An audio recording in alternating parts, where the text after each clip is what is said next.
Абайдың 21-ші қара сөзі. Аз ба, көп пе, адам баласы біртүрлі мақтаннан аман болмағы қиын іс. Сол мақтан деген нәрсенің мен екі түрлісін байқадым. Біреуінің атын үлкендік деп атаймын, біреуін мақтаншақтық деймін. Үлкендік адам ішінен өзін-өзі бағалы есеп қылмақ.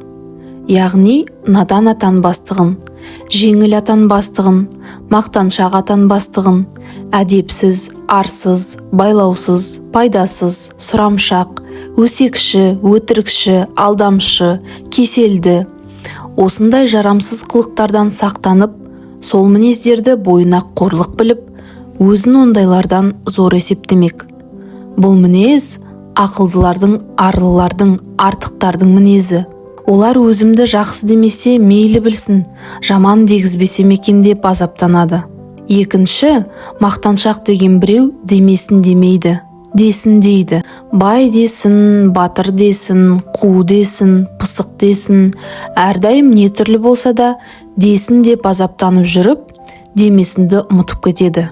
Ұмытпақ түгіл, әуелі іс екен деп ескермейді.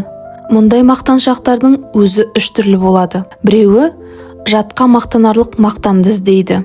Ол надан, ләкин надан да болса адам.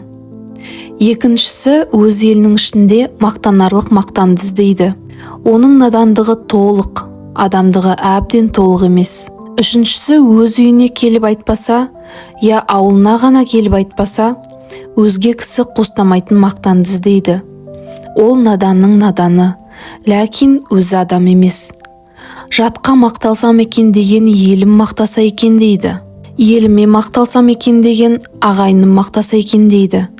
Ағайынның ішінде өзім мақтау іздеген өзімді өзім мақтап жетем дейді.